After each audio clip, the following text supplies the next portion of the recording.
Global रिपोर्टमध्ये सुरुवातीला बातमी चीनमधून। चीनला गेल्या आठवड्याभरापासून मुसळधार पावसाने अक्षरशः झोडपून काढलंय। आठवड्याभराच्या या पावसामुळे नैऋत्य चीनमध्ये महापुरानं थैमान घातलंय। चीनमध्ये निसर्गाने सध्या रौद्र रूपच धारण केल्याचं दिसतंय। चीनचा नैऋत्य भाग तर पूर्णपणे पुराच्या पाण्याखाली गेलाय। अनेक घरं, शॉपिंग मॉल, इमारतींना पुरानं वेढा घातलाय। गुइझोऊ, सिचुआन प्रांतांमध्ये सर्वाधिक कहर पाहायला मिळतोय।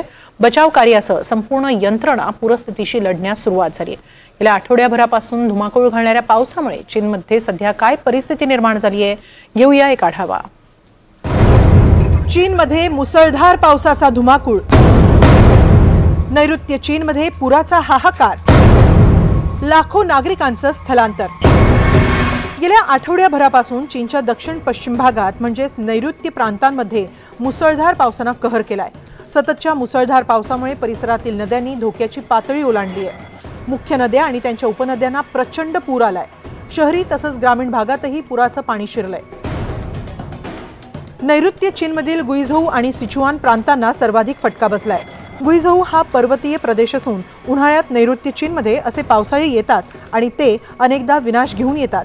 मात्र यंदाचा पाऊस रेकॉर्ड ब्रेक मानला जातोय। गुइझोऊ प्रांतातील डॅन्झाई काउंटीमध्ये सर्वत्र पुराचं पाणी शिरलंय। काउंटीमधील अनेक गावं पुराच्या पाण्याने वेढली गेली आहेत।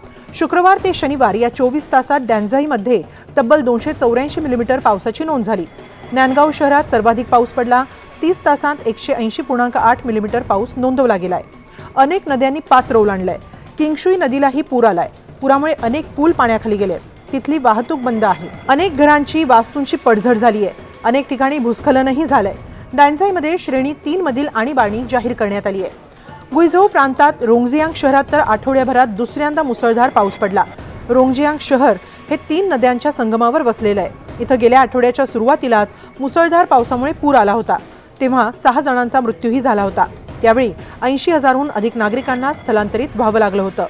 72 तासांत पडलेला पाऊस जून महिन्यातील सरासरीपेक्षा अधिक होता, अशी माहिती स्थानिक प्रशासनानं दिली आहे। तर शनिवारी देखील पुरानं धोक्याची पातळी ओलांडली।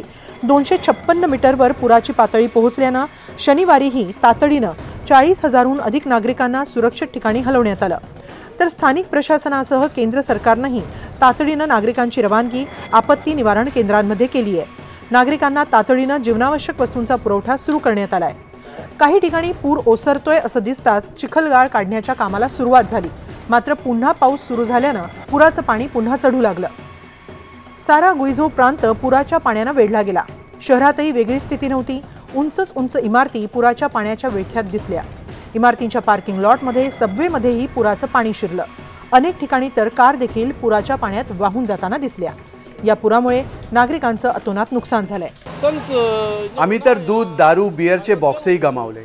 पाणी इतक्या वेगाने वाढलं की आम्हाला बरंचसं साहित्य तसंच सोडून निघावं लागलं। सकाळी जेव्हा 6 वाजता आम्ही बाहेर पाहिलं तेव्हा दारापर्यंत पाणी आलं होतं आणि अर्ध्या तासात पाणी आतही शिरलं। सुमारे 10 सेंटीमीटरने पाणी अर्ध्या तासात वाढलं होतं। पाणी बाहेर फेकण्याचे आमचे सगळे प्रयत्न व्यर्थ ठरत होते। अखेर तसंच बाहेर पडलं।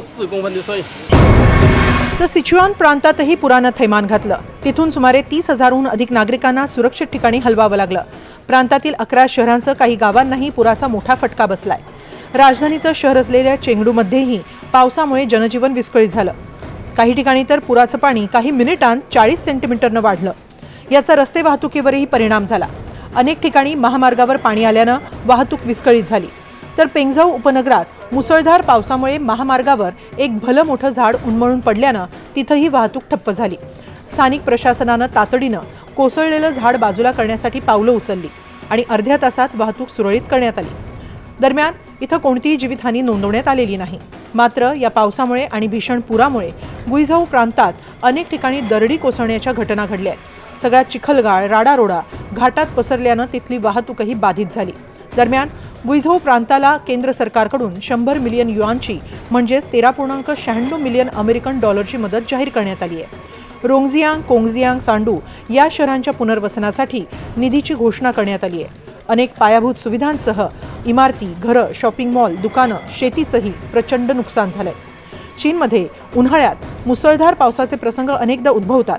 मात्र यंदाचा पाऊस हा हवामान बदलाचा विपरीत परिणाम असल्याचं अभ्यासकांनी सांगितलंय। अशा प्रकारच्या पावसामुळे धरणांनाही धोका निर्माण झाल्याची भीती व्यक्त होतीये। गुईझोऊ प्रांतात तर 13 नद्यांना पूर आलाय। अशा परिस्थितीत ब्लॅक स्वान सारखे अनपेक्षित गंभीर परिणाम उद्भवण्याची भीतीही अभ्यासक व्यक्त करतायत। Bureau report, NDTV Marathi.